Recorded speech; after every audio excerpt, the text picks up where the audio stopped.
Welcome back, my students, to another episode of Comic Class. And in today's episode, guys, I wanted to talk about today's release of the Future State by DC Comics. Now, Future State is an event that kind of takes us forward a lot of years to the future, showing us the lives of the new superheroes that have taken up the mantle of previous superheroes, such as Batman, Superman, and Wonder Woman. So I just finished reading all 3 issues of Wonder Woman, Superman, and Batman of the Future State event. And yeah, I wanted to give my thoughts on each of these issues and overall just give my thoughts on what I think of the Future State event as a whole so far. What are my first impressions?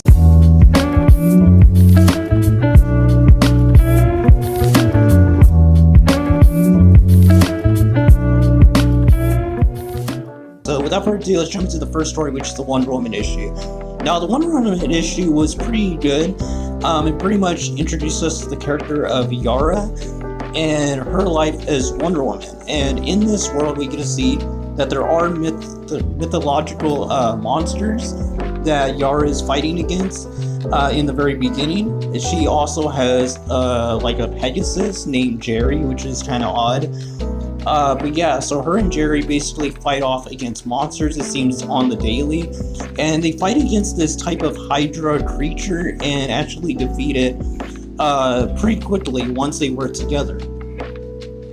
Now, Yara is kind of interacting with this little girl or woman. It's kind of hard to tell. She's kind of drawn in an anime art style, which I wasn't a fan of. I don't think anime and American comics mix well. So I really felt like she looked out of place in this comic. Everyone else looked fine. It was just this one character, so I have no idea if this was supposed to be like an anime reference or something. But it came off as pretty cringy, at least to me, because everything looks super realistic. Then you have these anime eyes and just kind of like throws everything off. But it kind of reminded me of a character from Berserk named Puck. If anyone knows Berserk, you'll get that reference. But yeah, that's kind of who she reminds me of. So they basically take off to the underworld, and this was another thing that I wasn't really a fan of. They made the underworld pretty cartoony and kind of like modern looking, kind of like a airport, which I don't get if this is supposed to be like a comedy moment. But I wasn't really a fan. Just, Hades shouldn't evolve with the time. It makes no sense. It's a timeless area for eternity, so it wouldn't evolve like the natural world. But I take it as this was supposed to be like some sort of gag/comedic moment. So I'm like, no, after this, it isn't as modern, so I'll let it pass, I guess.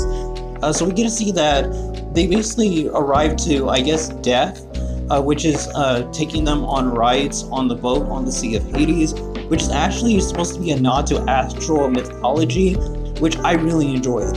So it seems like in order to get on this ride, you have to pay the death person, and Yara doesn't have any, so she actually gets to a fight to try to take other people's coins, and this leads us to the end of the issue with the Cerberus, I have no idea how that's pronounced, the demon dogs from hell, basically gonna take on, Yara, and that's how the issue ends. So yeah, overall, the Wonder Woman issue was pretty good. Like I said, my only issue was 2 things.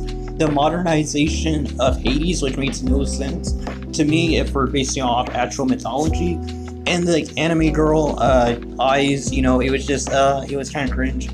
But other than that, I thought Yara was actually pretty interesting as a character. I like her personality, and I like the way that they are utilizing mythology into this Future State run.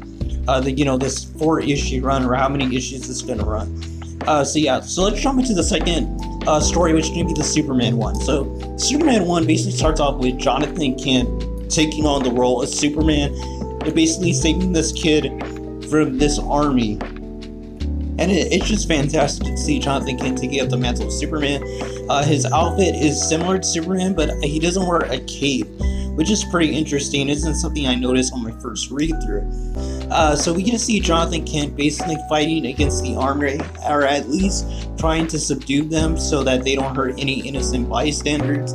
And yeah, this is where we get introduced to this type of Brainiac type orb that was created from one of Brainiac's flesh. So yeah, that was interesting, and we get to see that Superman basically puts the entire city of Metropolis in a bottle.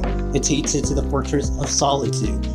Now, Supergirl arrives and tells Superman slash, Jonathan Kent that he is kind of like disgracing the Superman name and what he has done with Metropolis, and it becomes clear very on that, Supergirl is being controlled by this Brainiac type device, and this leads Superman and Supergirl to have a fight amongst each other. This fight gets interrupted when Brainiac reveals that he has a ship, I guess, from the original Brainiac that got destroyed by Jonathan Kent and Supergirl. And this is where it's revealed that, Brainiac has been behind the entire thing. He is actually still part of the orb, his consciousness, I guess. So he attacks Supergirl with some type of kryptonite ray of energy, and this kind of knocks her out. Jonathan Kent is basically going to try destroying the machine with its heat vision, but then it blackmails him, telling him that it actually has absorbed the city of Metropolis, that was in that bottle, into itself, and now it's being transported into the ship that had just arrived, and it looks like they're going to take off into deep space. And this leaves Superman to kind of feel hopeless, Jonathan Kent, because he is kind of just played into Brainiac's hands. That's where the issue ends. Superman's issue, out of all three of them, had the least amount of story to talk about, but it doesn't really matter. The story that was here was great and fantastic, and it shows that Jonathan Kent is not Superman, and that he does make a lot of mistakes because he's in his rookie years. He's only been doing it for 10 years so far when we're taking place in this story. And yeah, it's fantastic, and it's crazy that it took this long for Brainiac to launch its plan to action, because he was defeated 10 years prior. So I really enjoy that they're putting some lore into this whole little event that they're doing, this little run of Superman. So yeah, overall, this does show that there's potential for Jonathan Kent to hold his own solo series in the future, because this was interesting, at least in my opinion. Now let's jump into the final issue to talk about, which is the Batman issue with Luke Fox. Now this issue basically starts off with this robbery, this murder or something, and the Batman shows up, Luke Fox, and he starts taking this guy out in these awesomely drawn panels. Now, one thing I will say is that the Batman issue had the best panel layout in the three of them. All three stories are fantastic, don't get me wrong, but as far as panel layout goes, I have to give it to the Batman issue. Whoever did the paneling slash art, which is fantastic, and I hope they get in touch with James Tynion and do the art for him, because man, that would be a good combination. But yeah, so you can see that Luke Fox, you can see more of his personality and how he handles himself. We get to see his family members. We also get to see that Bane has inspired a group of criminals to take up his mantle, and basically it's like a game that all wears Bane's face, his mask, basically, which is really cool to see, and that they're recruiting kids as well. It shows how dangerous they actually are in the city of Gotham. Now we get to see some development on the part of Luke Fox with him and his brother and his sister that is in like a coma, it seems. And we can see that their family dynamic is struggling right now. So we'll see how that all plays out. But after this, we go back into the action. These two kids basically, going to shoot this random dude to prove themselves to the Bane gang. And they basically, one of the brothers kind of like whistles out and makes this brother miss. This is where Batman shows up and basically starts dismantling the game, which is awesome. This panel layout right here with Batman landing on their windshield was fantastic. And yeah, this leads into a huge action scene slash chase scene, and we get a lot of good panels again.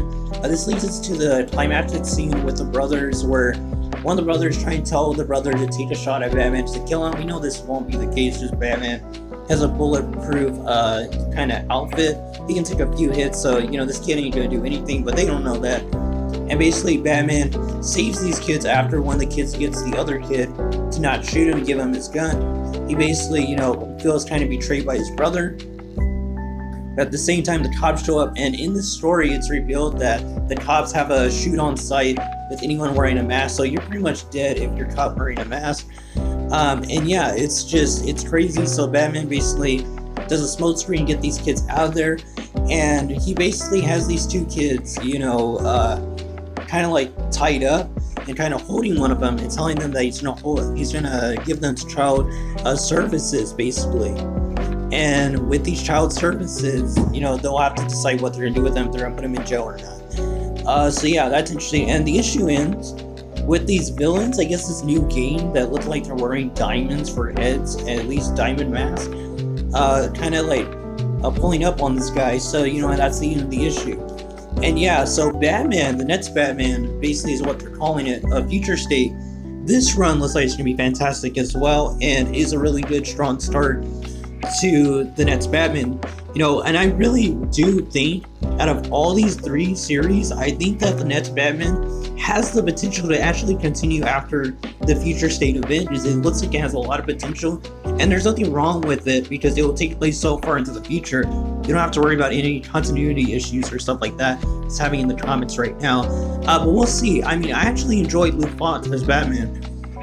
You know, and we'll see. Maybe it'll happen, maybe it won't. But let's talk about all 3 issues real quick, and Future State as a whole, and what I thought of it. 3, basically, Batman, Superman, and Wonder Woman. I wanted to cover them because they are the main trinity, and they're the ones I care about the most. I like The Flash, and I like the other stuff that's coming out as well. But I don't know if I'll make videos on those, but I am going to continue making videos on these 3 when they drop, because I think they have a lot of potential, and I do want to see this whole, you know, future state event through, because it has a lot of potential, and it's good for the community. It's good for the you know, it's good for the industry to show that there is new blood and that there is potential for new characters or new I guess you say new mantles, just like Nightwing. You know, Superboy can have that mantle. He can become his own character and really lead his own series. Same thing goes for Luke Fox and Yara, as well as Wonder Woman. But that's gonna be all, guys. Overall, I do recommend checking these out. I'll leave a link in the description down below. Go check them out legally. Support your comic shop or support Comixology, as I'm gonna leave their link down below to go check out Comixology. And yeah, overall, Future State, I'm enjoying it so far. I thought it was a good start. I can't wait for the next set of issues to drop, and there will be a video on that day when the next ones drop. So if you're into Future State, you thought it was enjoyable like I did, subscribe. I also do volume/trade paperback reviews on Marvel and DC books. I'm going to be jumping to Image in the next few weeks. And yeah, so go check out my other videos if you're new to the channel. Until next time, guys, God bless you. Remember, as always, guys, until the next lesson, keep on reading. I am who I'm meant to be. I am who I'm meant to be. Over and out again. My future needed clarity, so I could see how you